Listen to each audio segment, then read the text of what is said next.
Welcome, my friends, to Controlling the Mind and the Machine podcast. It's your girl, Erica Chadwick. I'm the founder of this mofo. I am always excited to be doing these podcasts because, well, I'm not consistent with it, but when I do I always get really jazzed about whatever it is that we're talking about on the pod, which today I'm excited because one of my buddies, Z, joins me and is actually someone that I met on the internet. It's like internet dating, but for friends. So we met on the internet and we get each other, humor, all the things. And I invited him to stop by and chitty chat with me, not knowing what we were going to freaking talk about. And you guys, it went in like the direction that I couldn't have imagined a better direction for it to go. So I'm excited to share it with you. Reason being is because it falls in line with this question that I'm constantly asking myself, which is like, okay, why does TacMobility exist? Why am I here? Why did I create this program and this social media community? Like, why? And the answer that I always go back to is, man, I just really want to be a part of giving people that gift of like a wider lens as far as perspective goes. In my own experience with meeting cops and, finding out about your stories and your experiences, doing that really kind of, I guess it kind of quieted a lot of the arguments that I thought I had, or it helped me understand where you guys are coming from. And so I desperately want that for you guys. I want people to understand you better, but I also want to give you tools to understand people better. I think that every cop that listens to this, or every cop that's a part of the TacMob community, has done some sort of de-escalation training. And oddly enough, it always has to do with how to de-escalate someone else. And there's such little emphasis on how understanding yourself helps you become a better officer, helps you empathize, and helps you understand, and helps you de-escalate situations because you have a bigger understanding. So this dude is super squared away. And actually, what's kind of funny is on his social media page, he just posted two different types of empathy, which I thought was really funny. And now I know that this is what, this dude is about. But so he says that he posted something that says there's cognitive and emotional empathy. So those are the two different types. Cognitive being, you taking someone's perspective, like apprehending, being able to just like see and understand what somebody is going through, versus emotional empathy, which is your ability to share that emotional experience with them, feeling distress with them, kind of putting yourself in their shoes and going there with like how it feels in your body, stuff like that. So, that's a huge part of that's a big challenge for y'all, because people be acting a fucking fool. Like, y'all have your work cut out for you because people are not making it easy. And with the cumulative stress of going to work every day or doing 410s plus overtime, if that's you, you know what I mean? Like, people give you all kinds of reasons to be like, oh, this motherfucker. So Z has got he's got quite the history. He was addicted to drugs and sold drugs, got in all kinds of, let's say relationships, because it's not like relationship, but he had ties with drug dealers and cartel members and things like that. So he has like a pretty unique perspective, but I really love that he wanted to share a little bit about where people who are addicted to drugs are coming from. And I met some of those tweakers out there at 2 a.m. They are not fucking around. They are committed to being addicted to drugs and getting into shit. They really are. So I'm really, really excited that he decided to join me. And I really hope that you learn something from this and that you're able to make this, incorporate this into your career as a law enforcement officer. Okay. So stay tuned for that. And then also don't forget to set your alarm. If you have Monday off at 3 p.m. Pacific Standard Time, we're doing part two of 3 for the Brazilian Jiu-Jitsu for CAPS. Okay. If you haven't already, head over to TacMobility.net/BJJ, and then you can actually sign up. That's what I need you to do, because at the end of part 3, I'll be giving away 7 scholarships to 7 officers, and you can take that $150 in cash and go to any jiu-jitsu academy that is close to you. Okay, 30 days of jiu-jitsu will change your career as an officer. And then, if you get the bug, is that what it's called? If you get the bug, or if the bug bites you, what is it called? Catch the bug? I don't know. Where you do it. You do it after you've experienced it. I don't know what it's called. But anyways, mark your calendars. October 26th, I'm teaming up again with Resilience BJJ out of Visalia, California. This guy he's been a longtime police officer out of Fresno, California. And he has these...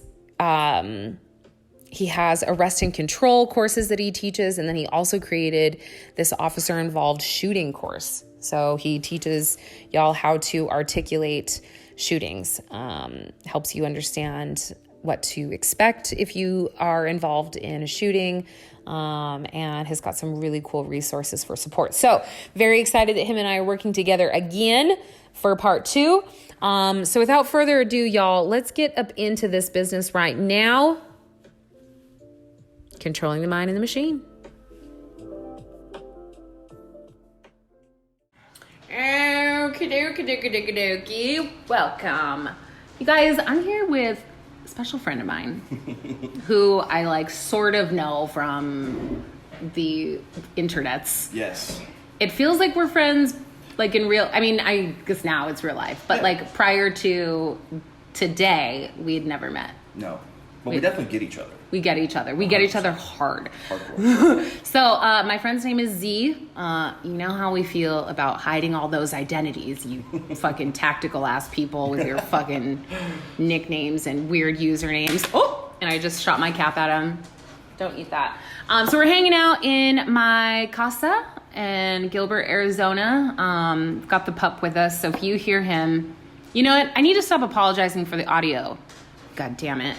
It is what it is. And my chair is squeaky. Deal with it.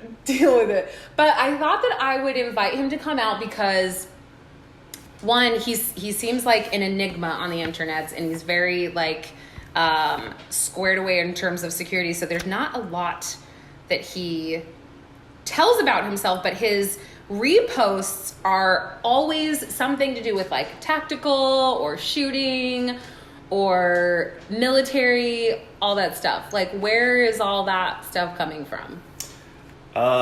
Well, I'll just give you kind of the whole basic background. So although I maintained a career in, we'll say, finance for 15 years, for 13 years, I sold and was addicted to opiates, both legal and not legal. So my history is pretty gory. I've seen a lot of shit. But now I am free of that for, we'll call it about a year. And now I just kind of want to help people, both from a security aspect, because I have been around real criminals who basically predate on other people. What does that mean?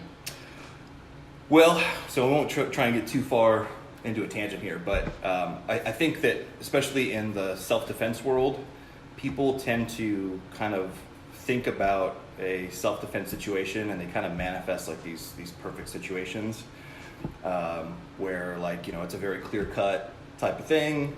Someone comes up to you and they threaten you and they push you and, then it escalates from there. Escalation doesn't exist in nature, nor does it exist in real criminals. And what I mean by that is like a lion isn't going to threaten a gazelle before they attack. So you have to differentiate between a real attack and a threat display. And if someone wants to attack you, they're going to leverage every advantage that they have. These people are very skilled in violence. They're not going to give you an opportunity to see it coming, right? So you have to think about that. You have to be aware. You have to keep your head out of your phone. That's a big part of that. But when you've seen, for example, a friend of mine who was in prison for a while, pretended he couldn't hear someone, so they would lean in and then knocked him on the ground and then stomped on his face 6 times. Oh no! And then, we had to clear his airway and basically teach him how to breathe. Like things like that you've seen over and over again. Like it reinforces a lesson that, your vulnerability often is highly correlated to your situational awareness. So that's part of, why it's important for these people to learn that. That's fucking insane. Yeah, I mean, and that's that stuff happens all the time. And like, so one thing that I tell, especially women that are close to me, is, well, a couple things. One is, I would rather that you be an alive bitch than a dead nice girl, because people predate on that. That's a hard one for women to like get past, and which is why I like being around female cops, because they don't have that. Yeah. But like I don't want you to be like mad at me, like yeah. And people prey on that, right? They know that social dynamic exists. Oh, motherfuckers. Oh yeah, they're smart, dude. These people are not dumb. They're not dumb. I mean, again, and whether they learn it through being in prison or through other people or just their own experiences, like there's a learning curve to everything, right? But again, they know what they're doing ultimately. And the other thing is, trust your gut. If your gut says something's not right, if your gut says this person doesn't have my best interest in mind, 9 times out of 10 your gut is right, and you should listen to your gut. Absolutely. Those are your feelings. Those you guys. are your feelings. See, I feel like in the past, like cops have always been like, "Oh, I don't have fucking feelings," and I'm like, "Well, no, like they're helpful, and you just fucking said why." Okay, so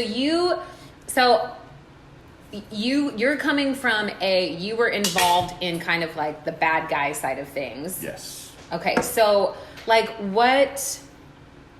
In my mind, the only person like that exists is that that Ed Manifesto guy. Yeah, Do you follow him? Yeah, that's awesome. Yeah. Is that like that kind of stuff is what you saw? I mean, not as much because it's not like Mexican he was an cartel officer stuff. in Mexico, so I was on the other side of the fence, basically. Oh. Yeah. And again, we're being in Arizona. We're super close to the borders, and I had arm's length connections to the Sinaloa cartel, for example. Who absolutely do operate here. Don't think otherwise. They are absolutely here. Are you serious? Oh, 100%. Really? Yeah. For years and years and years they've been here. Yeah. So what's your exposure been to, like, what was that like selling drugs? Like were they just regular dudes or? So it's like any business, right? So there's a clear organizational structure. I mean, it's like a corporation. It's very well run. I mean, the only difference is, instead of like a aggressive corporate takeover, they fucking murder people, right? I mean, that's part of the issue when you make something illegal is there's only one way to settle disputes if there's no legal structure around, right? And that's violence. Violence is a universal language, and they use it like a tool. I mean, they use it to send a message. They use it to problem solve. They're as pragmatic as you can be about violence as possible. But it was basically just somebody that I knew, and then their cousin was kind of like a low-level, like kind of capo, if you will, for the Sinaloa. What's that mean, capo? Darcy, shut the fuck up. Like a middle manager. A middle manager? Yeah. Okay, so middle management guy. Mm-hmm. Yeah, so like, when he would get packages, like it would still have a stamp on it from the cartel. So depending upon what it is and where it comes from, and all this other stuff. I never got a really good answer why they do that, but I think it's just kind of a method of tracking its origin and where it goes. So, and again, these people are not dumb, right? I mean, I think there's a couple misconceptions about like drugs and drug dealing and everything like that. First of all, the idea that like a middle level drug dealer is like some rich dude that drives like a Bentley and stuff doesn't happen. At least, again, this is, to be fair, I'm 67% idiot. I'm not an expert when it comes to addiction counseling, or, I'm not a gangster, I'm not a badass. This is just my experiences, right? But like, the vast majority of the people that I interacted with that were relatively, I would call, professional about this stuff. The most common scenario was someone that was a felon early in life, so 18, 19, 20 years old. Mm-hmm. That pretty much screws you out of earning a legitimate Which is like a whole different, it's a conversation for a different day, but it's like our country in terms of its ability to reform individuals who have had experiences with crime, because the idea that like, oh, they made poor life decisions. We all fucking make poor life decisions, and we have all done some illegal ass shit. They just fucking got caught. For the most part, there's a lot of shitty people out there that are like hell-bent on being bad, and they're psychopaths and whatever. But our inability to like bring people back into society to like help them recover and rehabilitate to like enter into our society as helpful, productive citizens. We've fucking taken that away, and we've created this cycle that perpetuates. Absolutely. And that's why recidivism is so high, right? I mean, totally. And again, like most of those people were married, they had kids, and they just used this as any other job, and they treated it like any other job. They were professional about it. They were very secretive. They were smart about it, but they just paid bills. I mean, it's not like they were out there, again, buying like a Bentley or something like that. It didn't. Again, do those people exist? I'm sure they do.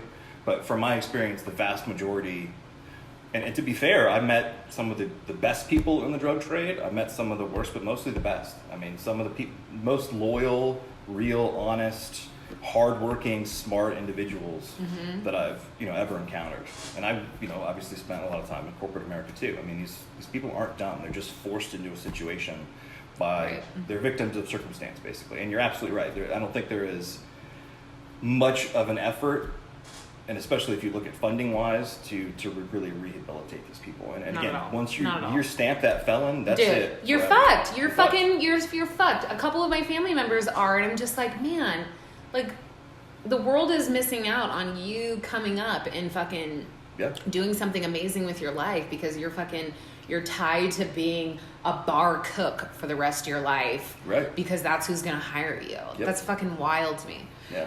That's wild. And try and earn a living and support, a family of 4 or 5 on that. It's just not going to happen. I mean, and then obviously they already know people that, they basically have a passport into this trade. I mean, how do you resist that, right? I mean, it's so easier. Yeah. It's easier. So we rabbit trail. We're gonna do that a lot. I should probably write down the thought before we rabbit trail. Okay, so you were talking about working with 18, 19, 20-year-olds who committed crimes. These are the people that you're working with. Mm-hmm. And then like what happens? So how did you get involved? So I basically people I knew growing up. I grew up in kind of a rough area.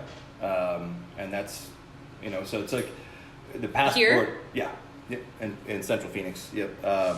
And so like, kind of like that's the passport on the street is like who sports, military, someone that can vouch for you generally gets you kind of a foot in the door. And to be fair, man, I had, from a family perspective, I had every advantage. My parents are amazing people. They're upper middle class. I had a very stable home life. I have every advantage possible. So what made you even interested in, because it's not a door till it is a door. Like you don't notice it and then all of a sudden you do. So like what attracted you to that? So it was like this very gradual thing. It wasn't like I made a conscious decision like I'm gonna go and risk my life and sell drugs and be addicted to shit. Like, it didn't happen that way, as I'm sure it doesn't for most people, right? It started with a girl, and it kind of escalated from there. And then I've got some health issues, so I did have legitimate pain, and that made it easy for me to go to a doctor and, you know, get pain medication. And especially at the time, this was, you know, 2007, 8, 9, 10, there weren't any checks. I mean, they would prescribe pretty much whatever you would want. And that was like, you know, at that point in time, I think early 2000s, when doctors started looking at pain as like the fifth vital sign. And so they were really concerned about what's your pain level, you know, managing it, etc. And then it just kind of graduated from there, you know. I mean, when I started in this whole thing, like a 30 milligram oxycodone pill was like $10. Now they're $30. So yeah, they were 10 when I used to do oxys. Yeah. Oh my gosh, yep. That's so expensive. Oh, it's crazy. And then again, I mean, the average person that does this has a job, because you can't afford it unless you have a source of income. Totally. And then you get sucked into this cycle where, you know, I'm sure this is not a surprise to anybody, but opiate withdrawals are really fucking inconvenient. It's not like you can just take off a month of work and, you know, deal with that and go through it. So you're stuck in this cycle of, I need them to work, and I have to work because I need them, right? So you just get locked in here. And and again, for the vast majority of people that I still, you know, kind of know at arm's length that are still involved, that's the thing. And there's no, demographic for this. I have dealt with CEOs. That's super true. Police officers and EMTs and doctors and strippers and construction workers. I mean, there isn't, you know, one type of person that tends to get involved with this. And that's because trauma has no prejudice. That's absolutely right. Like, the shit that we all go through, like, not one fucking person is impervious to feeling pain, and we're all, like, we're a species that wants to avoid discomfort as much as possible. Yeah. Like myself included. The Sober October! God damn it! Better living through chemistry, right? Yeah. I've never heard that. Better living through chemistry. Right. And to your point, and this is the thing that I think a lot of people don't realize is physiologically, like emotional pain and physical pain, your body looks at it pretty much the same way. Mm-hmm. And opiates relieve that pain, whether it's physical or emotional. And I think that's a big part of why I was so attracted to it, is I had a lot of trauma just from what I was involved in relationships and, you know, all sorts of stuff like that. And again, just to give you an example, my ex-fiance, her dad committed suicide. They couldn't afford a crime scene cleaner, so I went in. Oh no! Cleaned up after. Oh no! That's a thing. You have to pay for that? Yeah. Oh yeah. Absolutely. It's really. How much does it cost? It's probably like, you know, $5,000, $10,000. Yeah, absolutely. Oh my God. Because it's a biohazard, right? I mean, there's very special equipment and techniques and skills and everything like that you have to. So all they could afford was to pay $2,000 to get rid of the couch he was laying on. But I went in and, you know, picked little fucking pieces of skull and brain off the wall. And shit, oh my God. Yeah. So stuff like that. No big deal. Yeah. That is wild. Yeah.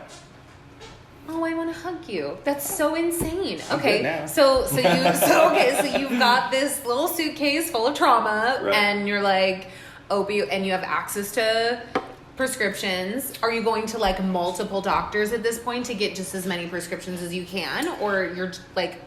No. So I'll give you kind of like the history here. Arizona, as most states now, have a computer database. So if you fill a prescription, every pharmacy, every doctor now knows where did you fill it, what it was, the quantity, the date, etc. Okay. Before that existed, it was a little bit easier to do kind of doctor shopping, but they were still kind of onto that. The most common thing that I saw were people that would get prescription pads, illegally stolen from the doctor, something like that, get something else written on them, and then use brake cleaner to clean off the ink, and then write in, you know, 120. The other thing that was really common at that time was the Oxycontin Express, where people would literally fly from Phoenix to Florida because the pain clinics were just fucking handing out. I've never heard of this. Medicaid. Oh yeah, yep. Like you could go there, and the same location where you got your prescription, you could fill your prescription to. Like it was all a one-stop shop. Yep. You fucking get it done in one day. Yep, and it was like a formula. They would get 240 30 milligram oxycodones. They would get 120 Xanax and 120 Soma. Yep. And then you sell that? So those people usually would sell it, yeah, because it was a $250 flight, and then they'd make 10 grand from that coming back, and they could hit multiple places because at the time Florida did not have a database. That is wild. It's I mean, again, like even for myself, I mean, the lengths that I went to get money and get it's absurd. It's absolutely absurd. But and here's the thing, is you have to understand that chemical becomes critical life support equipment for you. Sure. Imagine you're gonna fucking do it. You're figured out. Imagine having to buy your oxygen on the black market, and that gives you a pretty good correlation or comparison of what that pressure is like. Because if you don't have it, you're going to go into withdrawals, you're going to get insanely sick, and then again, like it's this horrible cycle of, okay, well now I'm going to lose my job, then I'm going to lose this, and then I'm going to lose this. You got, just yourself, it's hard enough, but imagine having a family you have to support and everything like that. You're stuck. I think that it's important to talk about shit like this because, and I've noticed this in many of my cop friends, in the way that they talk, and I get why, but there's a lot of just generalizing the average drug user and putting them into this, this piece of shit, or this fucking deadbeat, or this fucking tweaker, or this whatever, going yes, but there's also this whole backstory and this psychological cycle of chemical necessity that they're in that creates that. So it's not just this fucking guy that's out to piss you off, or this girl that's out to piss you off. Definitely not. They're in their own world of I need this, my brain oxygen, right? It's I'm gonna do it. I'm gonna make it happen. Yep. And then everything else just sort of falls to the wayside in terms of taking care of yourself or the people around you. What wouldn't you do to breathe, right? That's true. I mean, you would do anything at that point. So I think it's important to understand that, and again, most of these people aren't bad human beings. They're just stuck. They're just trapped, and they're just trying to survive. Really, I mean, and we're animals, right? And we're going to do animal things to survive, and that's the unfortunate reality of addiction like that. So, did you develop? How did you feel about law enforcement prior to getting involved in selling and using drugs? I've always been a big supporter. I've got a family friend that was a longtime Phoenix homicide detective, and definitely saw his attitude and life change over his career. Because I don't think being a cop is a motherfucker of a job. It's really, really, really hard. Yeah. Throughout my career, if you will, I never looked down upon police. I never hated them, because it doesn't matter who you are. At some point, you're going to need law enforcement or first responders, right? So it's like swearing off water because you might drown. It doesn't work that way. There's always going to be a context where they're needed, they're important. Swearing off water because you might drown. Right. I mean, and it's so short-sighted to swear off police officers altogether, and I think that's yeah. But you were selling drugs, you're that's not common. Most people that are getting involved in fuck shit are fuck the police and all that stuff. I mean, you must have been around people that were like that. Oh, for sure, absolutely. And again, and most of the time, that was engendered because of, like I said, a previous encounter where, so one of my best friends. He got into an altercation. He was almost forced into a fight outside of his place to work, and beat the crap out of the guy enough to where it ended up being felonious assault. So it's not like he was a piece of shit and was out there trying to prey on somebody. He just was a victim of circumstance. Cops came because of the color of his skin, more than likely. They took everyone's statement, and the person that was attacked basically made up this entire story, and there weren't other witnesses and everything like that. So he got railroaded and served 8 years in prison because of that. So but then he's stuck, right? Right. So to him to have that type of experience He wasn't a big fan, obviously. He's going to form quite the opinion. Exactly. So how did you maintain keeping that separate? Like, how did you not let that bleed onto you and like come out of that whole career and still have the same mentality towards, well, I still need them? Respect, I think. Really, what it came down to is just respect. Did your parents like instill that in you? No. My parents are great. They just really kind of let me do my own thing and form my own opinions, whether it be, religion or politics or anything like that. They kind of just, which I'm very thankful for, taught me how to think critically and consider everyone's position and how everyone feels and everyone's different perspective, and then kind of let me, figure it out on my own. But yeah, again, like if I'm transporting something, yeah, I'm going to be worried about being pulled over and arrested and all the consequences of that. But most of the time you're just running around driving. You don't have something on you necessarily that's going to get you arrested. And again, there are certainly situations where you're going to need their assistance. They're just people, right? And that's the whole irony of like this Black Lives Matter and everything like that. I won't get into it. Again, I'm an idiot, so take everything I say with a grain of salt. But for an organization to talk about looking at every person as an individual and a human being, it's odd to me that police are in that category somehow. Yeah. Because they're just human beings, yeah. right? And they've got a hard job, and they're typically someone that has the intuition to be a protector, a defender, and to nurture and everything like that. And those are great qualities. But unfortunately, once they get into this position of power, somehow that's stripped away from them, and I don't think that's really a fair assessment. I totally agree with that.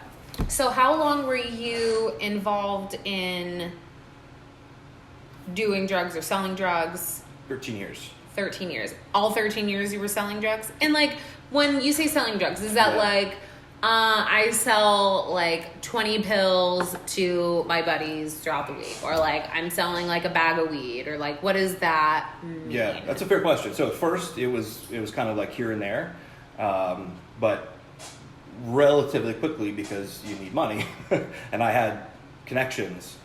Like, I'll give you an example. A partner of mine used to leave, basically would call me and say, hey, my truck is going to be here. There's going to be about $10,000 worth of product and my vehicle unlocked. I would walk over, put an envelope of cash in, take what I needed, and leave. So, and that was like probably twice a month, something like that.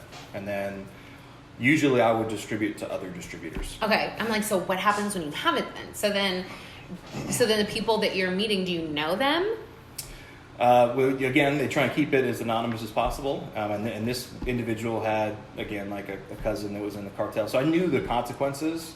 And I always had a very kind of honor among thieves code. I never lied, I never stole, I never cheated. Just from my own standpoint of safety, self-preservation. I knew it was a piece of shit, trust me. But I still had like some like shoreline of morals, right? But that also kept me out of trouble too, because like I've had friends that were murdered. I've had friends that disappeared. Oh no! And because they broke that code. And again, there's no other method of dealing with that in that type of trade other than violence, unfortunately. So. That's fucking insane. Yeah, and it happened. I'll tell you a quick story, just to give you an idea of how fast this can spiral out of control.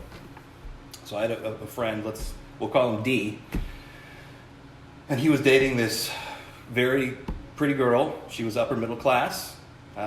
They started messing around with Xanax and Oxy pills. They quickly became addicted to that. She lost her job. And they knew somebody that was involved in like the adult business, right? So she started with just like photo shoots of just herself, and then the offer was like, okay, well, how about like a girl on girl shoot?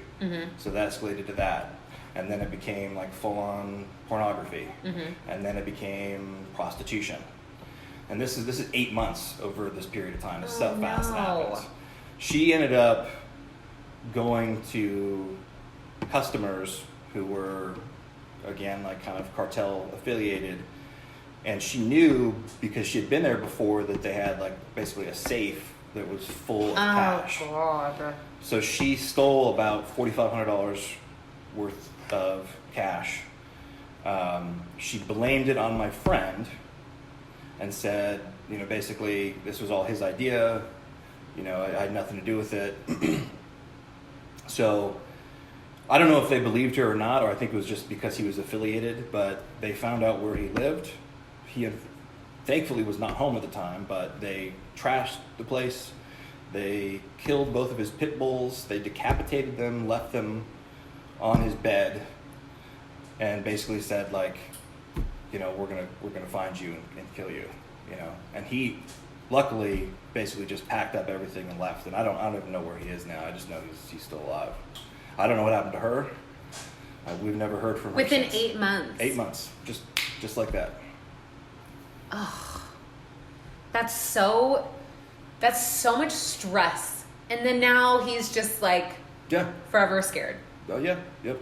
And again, like, so there again is that cycle, right? The stress, and then you relieve that stress through drugs, and then you take more drugs, so you get more stressed and depressed. It just snowballs on itself. Yeah. It's exponential. It's crazy to see, good people start with, a couple pills here and there, and it's, Friday night, Saturday night, Sunday's kind of boring, I'm going to take one there, and then it's Tuesday night and Wednesday night, and it's every night. Yeah. And then pretty soon, you're stuck, man. So that's what I think is really interesting about mindsets and the way that people view others who don't make the same good choices as them, right? So you look at someone who's on drugs or someone who's selling drugs or whatever, and you're like, why don't you just, and then fill in the blank with something that they would do, right? And I don't know that people understand how special or unique one's mind has to be in order to step outside of that cycle, because your brain doesn't allow you to think that there's something else other than what it's doing. So how did you go from being involved in that life to, I don't want to do that anymore? And that's also a great point, is I'm not typical. I am an outlier. He just said I'm extra. No, I'm super special, y'all. Mama said I'm special. Yeah. Mama said I'm special. So obviously, duh. So, again, great assault. Think about survivorship bias here. I am not the typical person. I totally realize that. But the number one emotion that got me out was disgust. I was disgust. I was disgusted with life. I was disgusted with losing my friends. I was disgusted with what I was having to do. I was disgusted with the violence that I had to commit to solve problems. I was just done. And that was the big trigger for me, was like, this is enough for one lifetime. I'm done. And I cold turkeyed it, which is not recommended. Don't do that. Totally on my own.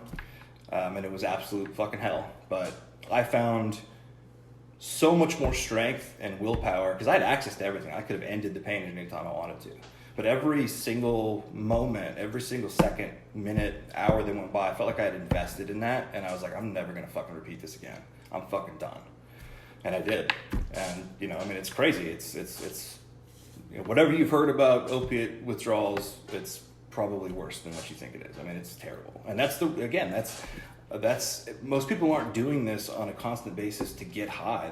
They're just doing it because they need to fucking survive. Because you're trying to, also, and avoid, like you said earlier, avoid that crash or like that withdrawal. That's the motivation right there. The motivation is not to get high; it's to avoid the hell that's coming. And so think about what we want to do as human beings. Our brains are lazy, right? Our bodies are lazy. It's easier for us to categorize someone and then not have to think about their history and their viewpoint. Yes, that is so fucking true. And I can't stand that, because it is it allows people to feel better than others. Yes. And it's bullshit. It is. It's such bullshit. Absolutely. And there's, you can see that in the division in this country right now. It's so much easier to just say, well, half the country is dumb, I'm smarter than them, than have to actually put effort into thinking about their positions and researching and everything like that. Aside, just like you exercise your body, I recommend everyone exercise their mind. If you're not seeking other opinions than your own on a daily basis, you're allowing your mind to be weak. You need to do that. It's very, very important for you. I think that that's really difficult for people to do, and I think that cops have a great challenge with this too, because the way that our world works and its demand for polarization, when it is us versus them, it only allows you to surround yourself and your thoughts, everything that comes in with what supports the safety of your side, your community. That's so like so fair. So like and because we don't have like these resources and education tools to help break down some of those poorly thought out ideas that exist within each of our communities, they totally go unchecked, and the only thing that grows and grows and grows is the thing that helps us stick together. Absolutely. And I think that that's really dangerous. I see why people do it, but I feel like it's dangerous and it's not really doing anyone any service. It's not. Absolutely not. You're 100% correct about that. And I would just encourage any law enforcement officer, if you don't already do this, when you encounter someone that's in a desperate situation, it's easy for you to look at that as a snapshot in time and think, oh, well, they made all these terrible decisions leading up to that. That's who they are. That's, I almost guarantee you, not the case. Think about the history. This person was a normal, functioning person at some point, whether it be a child or an adult. And this was a very gradual slide into this lifestyle. They don't want to be there. This is hell. Being addicted to things is not fun. This is not something you would wish on your enemy. It's absolutely a constant cycle of grinding. I don't think that I've ever even thought of it like that, because it is very easy for me to just kind of like make fun of like all the fucking, tweaker motherfuckers that are walking around with thirst busters and Why do they always have a thirst buster? They always have a fucking thirst busters. I don't understand So someone told me it's because they have free water you can get free water at Circle K. It was That okay. actually checks out. That fucking makes sense. All right. Well, at least they're hydrating. Something, right? They haven't pooped in 2 weeks. They need water, okay? They need water. But that's really true, and I bet that that's very hard. And neither one of us are cops. So to the cops listening, obviously what we're saying is information that you can mix with your education as an officer and your experience as an officer, and you get to decide what to do with that. But I think when you've normalized your job, whether that's just like a traffic stop, like I was watching my dude's camera the other day, and this woman, like so he pulls them over, 4 black people in a car. My heart is racing watching this whole thing. Like she's going like 100 miles an hour, doesn't have a license, just got out of jail. She's like unable to drive. She's admitting that she's unable to drive, all this stuff. And he gets her out of the vehicle. They're talking, and he's like, hey, let's go sit in my car in the front seat. So they both hop in, and then I hear the radio in the background, and it's like this pop song. And he lets it play the whole time. Yeah. And I'm like, babe, do you know how much of a mind fuck that is? Like, this is her, like, worst nightmare, or she's replaying all the things. Now there's a fucking soundtrack to it. 100%! And it's like fucking, like some top 20, whatever. Yeah. So I'm going like, when you normalize your experience, it's hard to remember that you are having possibly a generational impact on an individual. If you take someone to jail, whether they deserve to be there or not, or they did something that will put them there, it's still going to have this ripple effect. Absolutely. And it was one blip in your day, one fucking stop. And I don't think that a lot of officers are thinking about it that way, because they're so used to doing it. Yeah, because routine. Human beings are amazingly adaptable creatures. You can get used to anything, right? I mean, you can get used to being abused every single day. You can get used to, having to commit violence. You can get used to having to go and do extreme things to get drugs, and you can get used to, a traffic stop where, and there's such an asymmetry of experience and power in that. Okay, this is just your average day. You're going to do that 10 times. This is like the thing that person has had nightmares about for years and years and years. So that asymmetry creates obviously an imbalance in power and an imbalance of expectations. I just got chills. That I hope you motherfuckers press rewind, because that was really, really huge. I've never thought about it that way, because I've always known that there is a difference in power, which is why like there's massive like financial repercussion when officers are involved in excessive uses of force, right, or any type of public whatever. Or, you know, take for instance, this is a really bad example, and I don't mean that the two are correlated, but the way that people view clergy in terms of spiritual abuse or sexual abuse or whatever, there's this power dynamic. Yeah. And I've never thought about it being that. No one's explained it to me that way before. Yeah. Interesting. Okay, I'm sorry. No. Go on. No, you're and so to your point, and this is slightly of a tangent, but like if you think about, to me, systemic racism, that can exist even if people aren't racist. Mm-hmm. Because like you were saying, these ripple effects have occurred for so long now. I mean, 244 years of slavery, Jim Crow, segregation, redlining, all these things have these long-lasting consequences. This wasn't that long ago. I've never had anybody like sum up the number like of years. Yeah. Really? Yeah. Wow. So, I mean, this is like a couple of people ago, right? Right. So, and you know, if you look at, like, so if and these stats might be a little bit out of date, but like the average college-educated black person earns 60% of what a white person does. Their net worth on average with the same level of education is 5% of what the average white person is. So again, people don't have to be racist for the system to have these consequences of all these racist policies that have occurred hundreds. Because again, like, you know, multi-generational wealth is huge, right? And that gives you a huge advantage, right? And sometimes that privilege is not that people look at you different. It's the situation that you were born into and your parents and your grandparents were born into. Right. So again, there's like that discrepancy of power and thought and the consequences that come along with that. And obviously people that are in those kind of marginalized societies, because the consequences of police interactions are so severe, they're going to have a very different perspective on it. It's not just something casual where, and I'm sure a lot of officers wish, like, why can't they just be cool about it? Why can't they just be calm? Yeah. Because the consequences for them are so extreme, financially or otherwise. Financially, that's a big thing too, right? So I don't remember what movie it was, but it's like if you lose your license, yeah, right?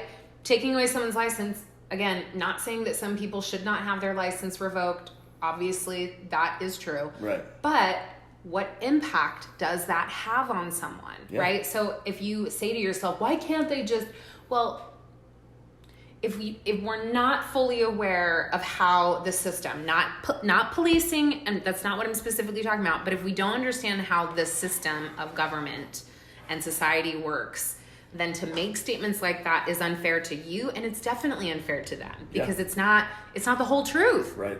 It's not the whole truth. So mindsets within communities of color and low income communities, that was kind of what I want officers to understand a little bit better. A friend of mine who's a chief talks about diversity of thought, and how we need to be more focused on, instead of being diverse in skin color, which yes, we should do that, we also need to have this diversity of thought.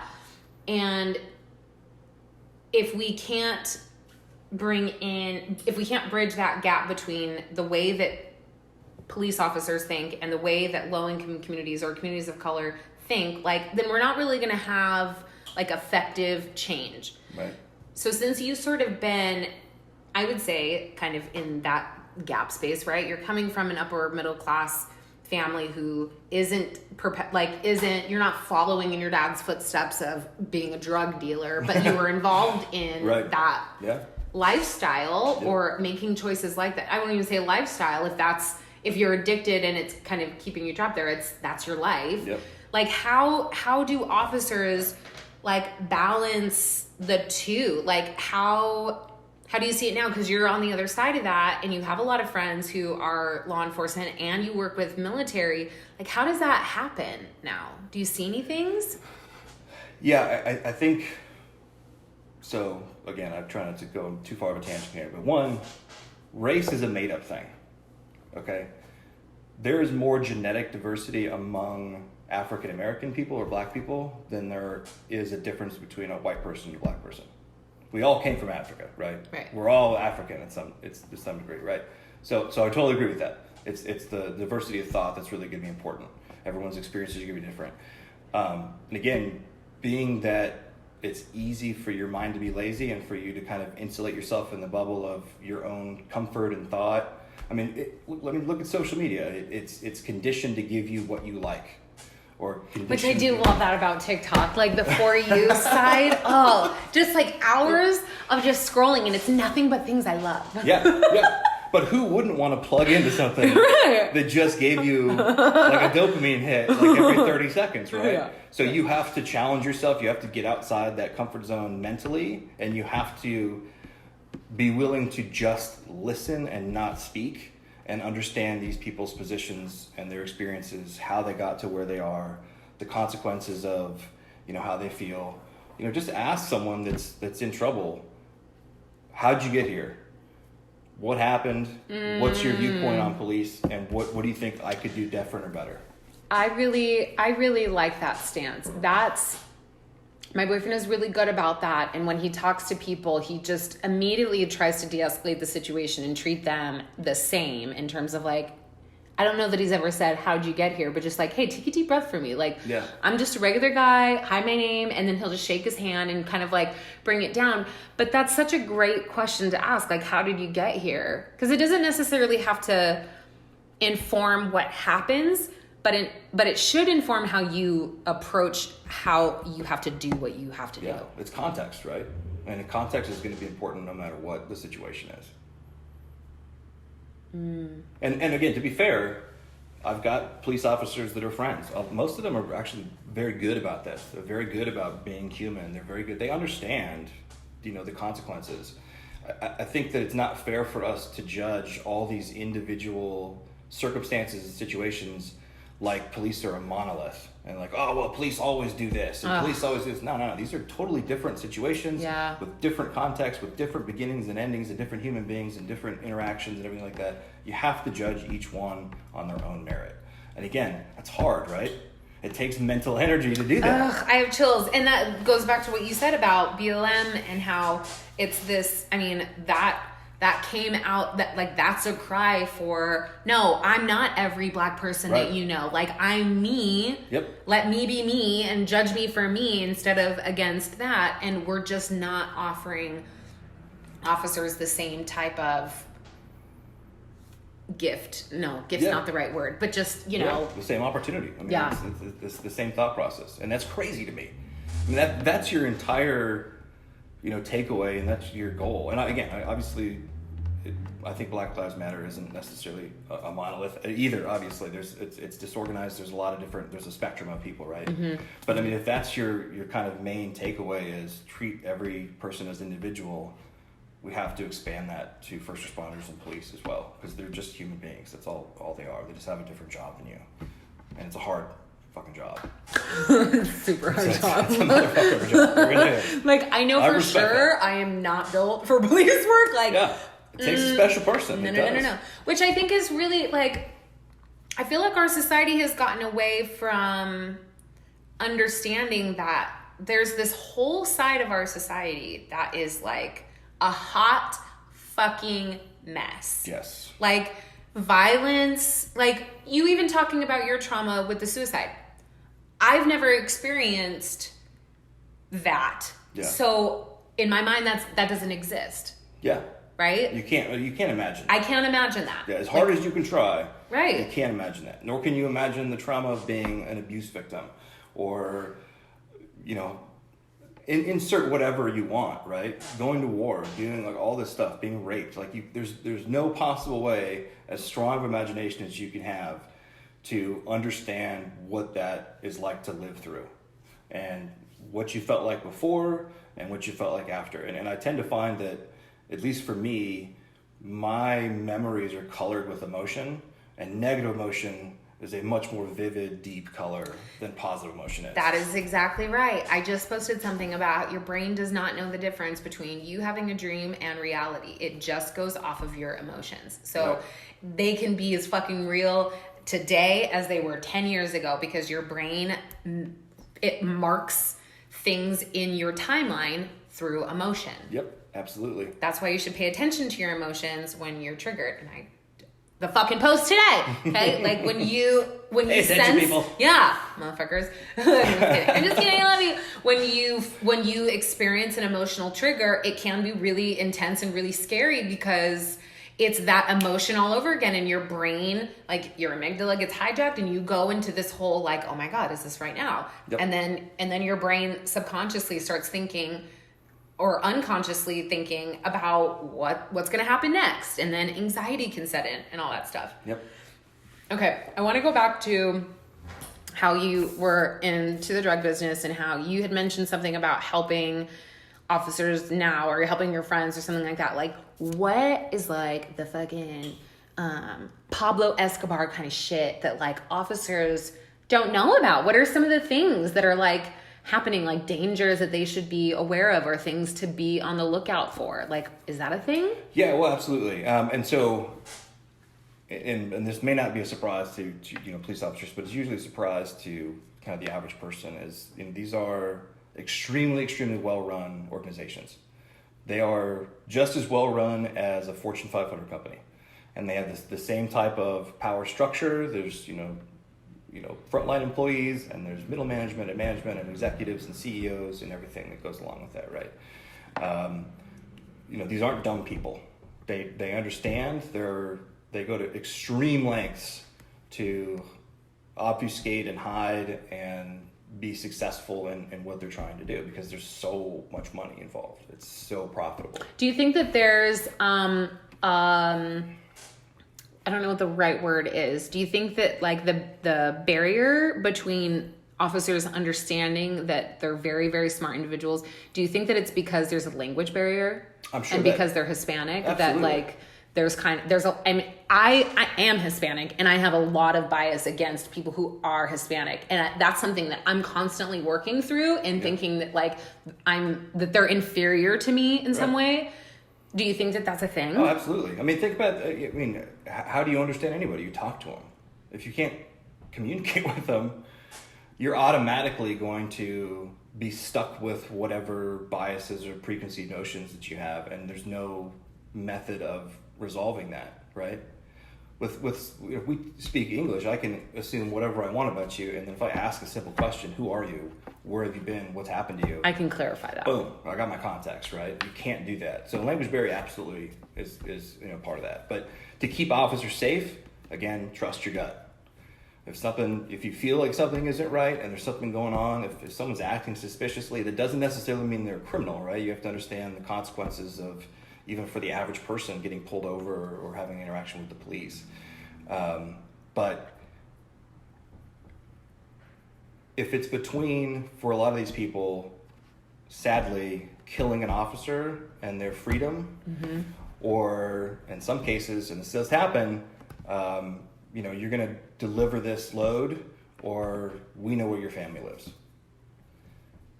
They always have some sort of leverage, in addition typically to financial leverage, against that individual. I believe that officers should no longer have their names on their clothes, on their uniform. I think that they should have their badge number, because that is so terrifying to me. Like, my guy works interdiction.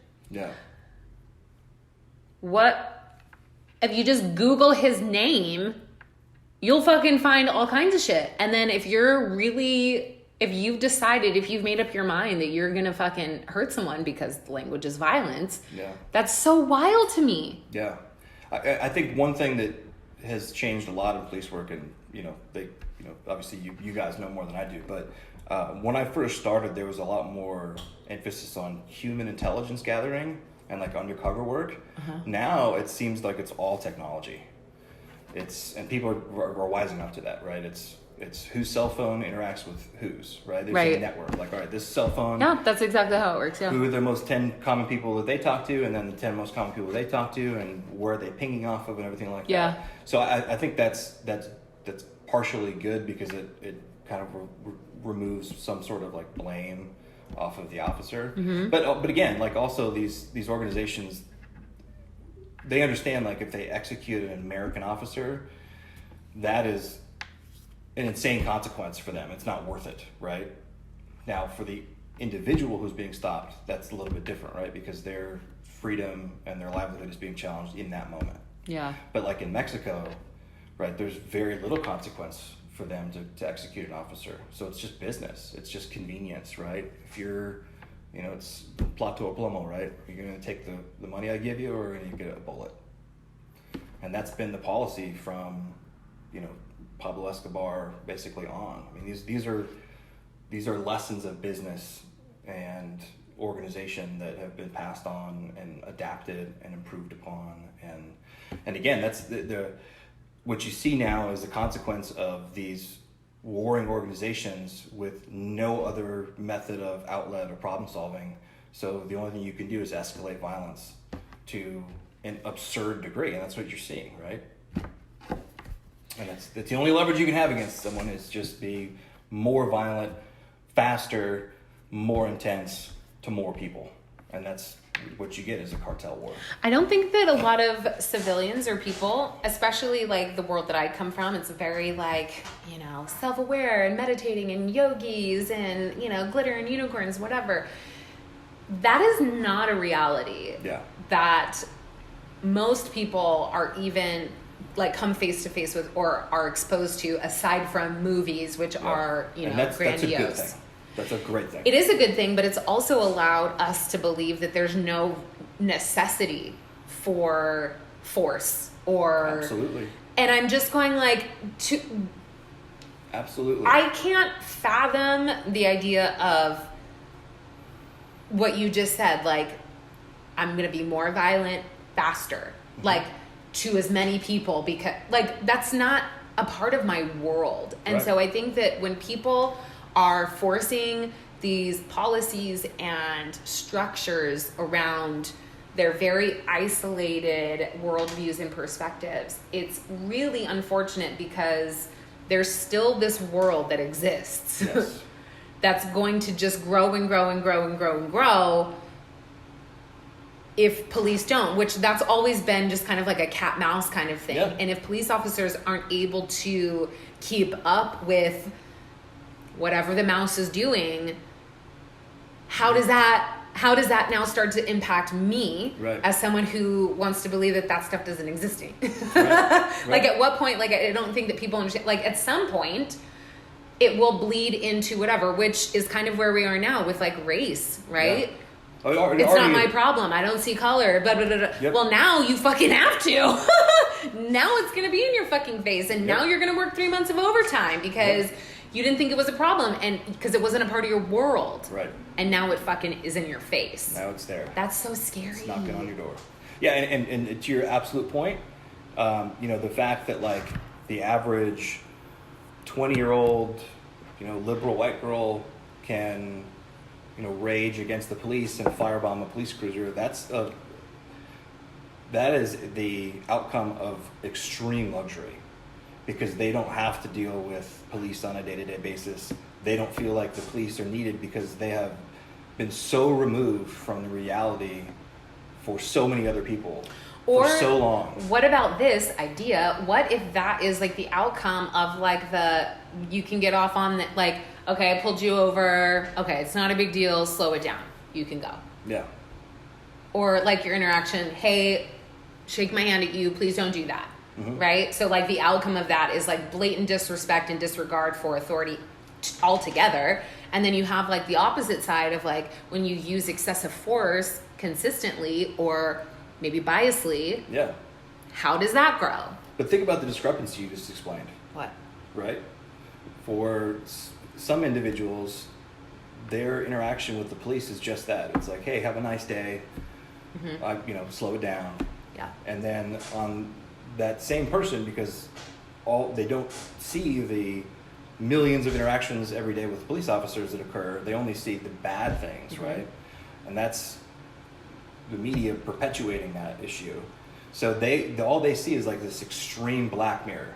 Well, my experience is this, and their experience is this. So therefore, obviously, it's this broken, totally racist system. But they're ignoring what actually is happening 99.9% of the time, which is probably a relatively similar interaction regardless of your skin color. Yeah. So again, it's a luxury for them to be able to have that position and think, well, the police aren't necessary because I can slow myself down, right?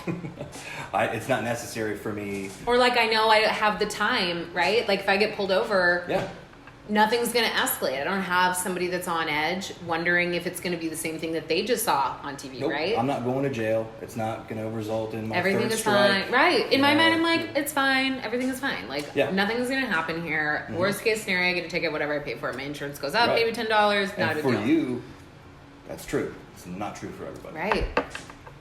So fucking wild. Okay, we got to wrap this thing up because I promised that we were good. Look at that! We did so good!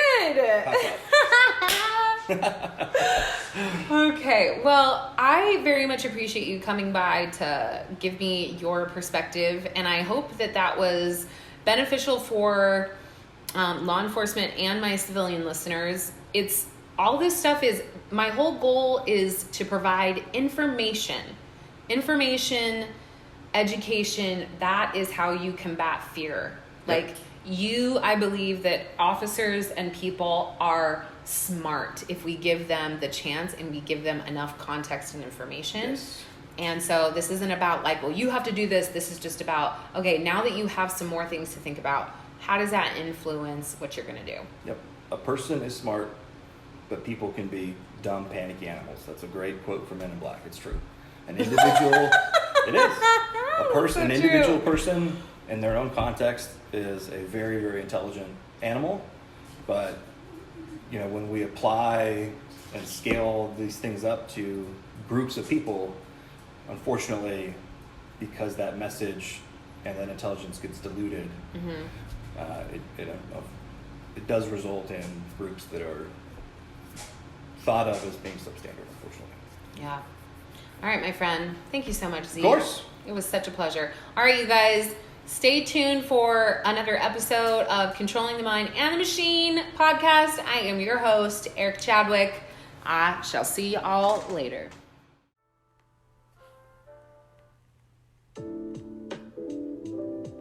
Oh, yeah. Thank you, special guest, Z. Great information. Here's the cool thing about getting a wider perspective, is you get to decide what you do with that information.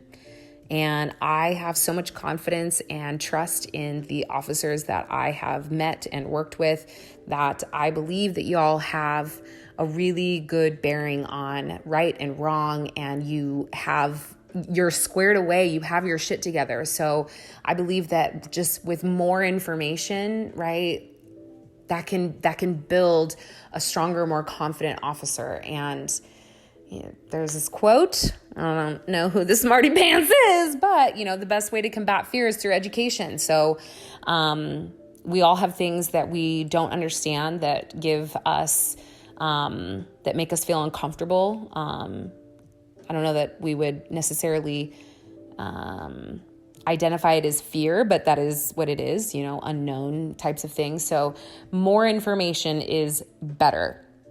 It was so good. It was so good. I really, really enjoyed this episode.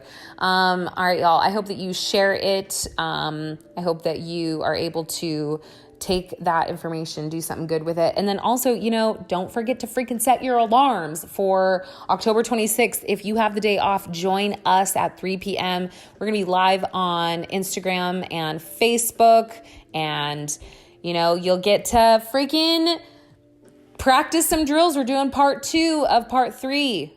We're doing part 2 of the 3-part series. I don't know how to say it. Part 2 of the 3-part series. And then if you're not able to join us live, it'll be uploaded to YouTube as before, and it'll be on the TacMobility.net/BJJ page, where you can sign up to enter into our scholarship. We're giving away 7 of them. 7. And I hope that you're one of them. That would be fantastic.